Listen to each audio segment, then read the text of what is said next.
دین کے مجرموں توبہ کر لو تاکہ میں تمہیں معاف کر دوں. ہائے انسان تیری غفلت پر افسوس ہے. لیڈر بلائے تو دوڑا دوڑا جاتا ہے, M L A M P بلائے تو دوڑا دوڑا جاتا ہے. روزانہ میرا اللہ جو کروڑوں ماؤں سے زیادہ ہم سے پیار کرتا ہے, میرا اللہ جو کروڑوں ماؤں سے زیادہ ہم سے محبت کرتا ہے, میرا اللہ جو ہماری ستر پوشی کرتا ہے, وہ ستار ہے, عیبوں کا چھپانے والا ہے. یاد رکھنا مسلمانوں, اگر اللہ نے ہمارے عیبوں پہ پردہ نہ ڈالا ہوتا تو نہ آپ یہاں بیٹھنے کے قابل ہوتے, نہ ہم لوگ یہاں بیٹھنے کے قابل ہوتے. کتنا کرم ہے, گناہ کرتے ہیں, عیبوں پہ پردہ ڈالتا ہے. ارے بیوی اتنی محبت کرتی ہے لیکن ہمارے عیب دیکھتی ہے تو اپنے میکے میں جا کر بیان کرتی ہے. امی اتنا پیار کرتی ہے, ہمارے عیب دیکھتی ہے تو ابو کو بیان کرتی ہے. ابو اتنا پیار کرتے ہیں, ہمارے عیب دیکھتے ہیں تو امی کو بیان کرتے ہیں. بھائی لوگ اتنا پیار کرتے ہیں, ہمارے عیب دیکھتے ہیں تو بھائیوں کو بیان کرتے ہیں. کتنا میرا مولا پیارا ہے, کیسا کرم کرنے والا ہے. اتنے ہم جرائم کریں, اتنے گناہ کریں, پردے پہ پردے ڈالتا ہے, پردے پہ پردے ڈالتا ہے, پردے پہ پردے ڈالتا ہے. اللہ کے بندو سب کی محبتوں کا خیال کیا, ذرا رب کی محبت کا بھی تو خیال کرو. جو بات آخری عرض کرنے چلا تھا, ایک حدیث پڑھنے چلا تھا, آؤ میرے اللہ کی کہ فرمان پر عمل کرو. آج سے پہلے جو زندگی میں تبدیلی پیدا کر لو, زندگی میں انقلاب پیدا کر لو.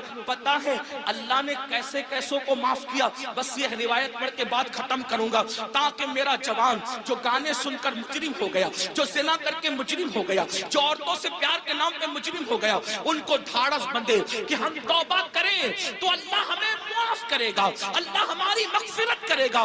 دل کے کانوں سے سننا. اور میری بہنیں بھی اگر موجود ہیں, آج کل لڑکیوں میں بھی سیریل دیکھ کر کے ایک عجیب سا بھوت سوار ہے, افیئر کا, دوستی کا, ناجائز تعلقات کا. نہیں نہیں, ہمارے یہاں شادی سے پہلے کوئی دوستی نہیں ہے, لڑکا لڑکی کی کوئی دوستی نہیں ہے. علامہ ابن الجوزی لکھتے ہیں, میرے آقا نے فرمایا اگر مریم جیسی عورت ہو پاک دامن اور داؤد جیسا پاک دامن مرد ہو اور دونوں تنہائی چاہیں تو میں دونوں کو تنہائی کی اجازت نہیں دے سکتا. یہ اللہ کے رسول کا فرمان ہے. اور آج اسکول کے لڑکوں سے دوستی, کالج کے لڑکوں سے دوستی, یونیورسٹی کے لڑکوں سے دوستی, اور پھر ماں باپ کہتے ہیں ارے یہ مولوی لوگ تو پرانے خیال کے ہیں, آج تو نیا دور ہے. اگر میری بیٹیا کسی لڑکے سے دوستی کر رہی ہے تو کیا ہماری بیٹی ایسی پاپی ہے, ایسی مجرم ہے؟ میں کہتا ہوں سن لو, کسی کی بیٹی پاپی نہیں ہوتی, کسی کی بیٹی مجرم نہیں ہوتی, مگر اندر جو نفس ہے, نفس وہ برائی کا حکم دیتا ہے, وہ برائی پہ ابھارتا ہے. بیٹیاں کسی کے ساتھ نہ بھاگتی اگر گھروں کے اندر پردے کا نظام ہوتا, اگر گھروں میں تقدس کا نظام ہوتا, اگر گھروں میں پارسائی کا نظام ہوتا. ہماری بیٹیوں کو 50 سال پہلے چچا زاد بھائی سے بھی پردہ کرایا جاتا تھا, مامو زاد بھائی سے بھی پردہ کرایا جاتا تھا, خالہ زاد بھائی سے بھی پردہ کرایا جاتا تھا, دیوروں سے بھی پردہ کرتی تھی, جیٹ سے بھی پردہ کرتی تھی, بہنوئی سے بھی پردہ کرتی تھی. اور آج اسکول کے لڑکوں سے دوستی نہیں. کسی کو برا لگتا ہے, 1000 بار برا لگے, ہمارا مذہب یہی ہے اور یہی ہے. اگر کوئی ٹی وی پہ بیٹھ کر بھونکتا ہے کہ مولوی پردے کی بات کرتے ہیں, ہم کہتے ہیں ہم تم سے نہیں کہتے, ہم اپنی بیٹیوں سے کہتے ہیں. اور ہماری بیٹیوں کو کہنے کا ہمیں حق ہے کہ ہر آدمی اپنی بیٹی کا ذمہ دار ہے. بیٹی صرف اس کے باپ کی بیٹی نہیں, بیٹی تو پوری ملت کی بیٹی ہوتی ہے, بیٹی تو پوری قوم کی بیٹی ہوتی ہے. میرے نبی نے حاتم طائی کی بیٹی کو جب بغیر دوپٹے کے دیکھا تو اپنی مزمل و مدثر والی چادر اس کے سر پہ ڈال کر دنیا کو پیغام دیا, بیٹی کسی کی بھی ہو, بیٹی تو بیٹی ہوا کر. ہمارے یہاں بیٹی کی اہمیت ہے. اور یہ تو ظلم کرتے ہیں, یہ تو پردہ ظلم لگتا ہے تمہیں. کیوں ظلم لگتا ہے پتہ ہے؟ میں گالی گلوچ کا عادی نہیں, لیکن ایک بات آپ کو بتا, پردہ ان کو ظلم کیوں لگتا ہے؟ کتے چاہتے ہیں کہ بکری باہر نکلے, کتے چاہتے ہیں کہ بکری باہر نکلے. کیوں کتے صاحبوں؟ بکری سے تمہیں اس کی آزادی سے کیا پیار؟ وہ کہا یہ گھر میں رکھا اس کے مالک نے ظلم ہے. ہم نے کہا ظلم نہیں، مالک کی محبت ہے. وہ جانتا ہے کہ آوارہ کتے باہر بیٹھے ہوئے ہیں، اگر بکری کو باہر بھیجوں گا تو نوچ نوچ کر کھا جائیں گے.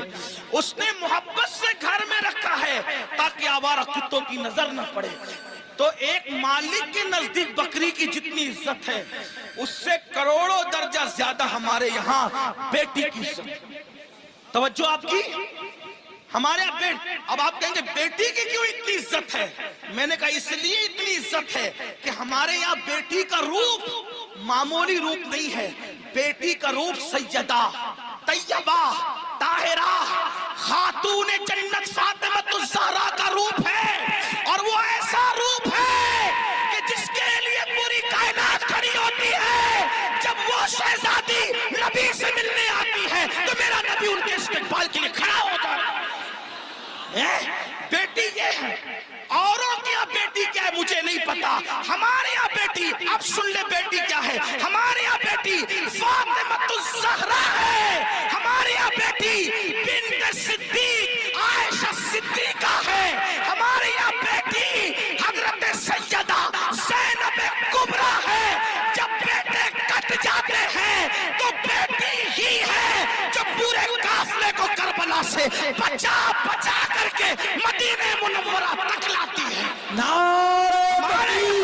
اس لیے بیٹی کی عزت، ہمارے یہاں بیٹی کی عزت اس لیے. ہمارے یہاں بیٹی برتن جھاڑو کرنے والی کا نام نہیں، ہمارے یہاں بیٹی کپڑے دھلنے والی کا نام نہیں. ہمارے یہاں بیٹی وہاں کھڑے رہ کر خطبہ دینے والی کا نام ہے.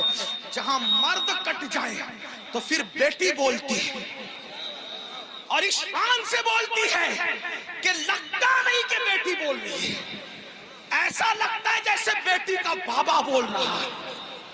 اور ہوا دربار کوفہ اور دمشق میں جب علی مرتضیٰ کی باب مدینۃ العلم کی شہزادی زینب نے خطبہ دیا تو دیواریں دہل گئی اور لوگ کہنے لگے علی کہاں سے آ گئے؟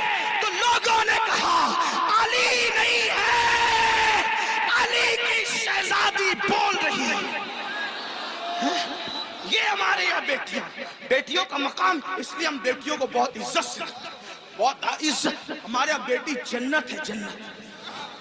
ہمارے یہاں بیٹی پیٹ میں ٹکڑے کر کے گٹر میں بہانے والی چیز نہیں ہے. بیٹی بیٹی چومنے والی. جو نبی کا غلام ہے وہ بیٹی کو کیسے ٹکڑے کر سکتا ہے؟ بلکہ ٹکڑے، توجہ کرنا جملے پہ، بیٹی کو نبی کا غلام ٹکڑے نہیں کرتا بلکہ اپنے جگر کا ٹکڑا قرار دیتا ہے.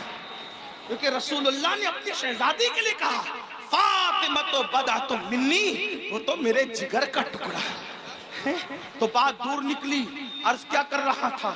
آج سے پہلے جو بھی گناہ ہوا ختم کرو، توبہ کرو. جب اللہ والے موجود ہوں توبہ کرو. اللہ نے گارنٹی دی، اللہ نے وعدہ کیا ان اللہ لا یخلف المیعاد. اللہ کا وعدہ خلاف نہیں ہوتا. کچھ بھی ہوا توبہ کرو، سچی توبہ. مگر توبہ کون سی؟ ہر مجمع میں جو کرتے ہیں وہ نہیں. کان کھینچنا، گال پیٹنا، استغفر اللہ کہنا، یہ والی توبہ ہے. یہ غیر تربیت یافتہ پولیس ہے. ان سے میری ہاتھ جوڑ کے گزارش ہے، اللہ والو ہٹ جاؤ وہاں سے. ان کو جگہ ہی نہیں ہے بیٹھنے کے لیے. وہ کہاں بیٹھیں گے میرے بھائی؟ ہٹو وہاں سے، ڈسٹرب مت کرو. بات آخری مرحلے میں ہے. یہی تو غیر تربیت یافتہ ماحول کی نحوست ہے. ایک بار درود شریف پڑھے. آپ لوگ ہٹو میرے بھائیوں، خاکی وردی والوں.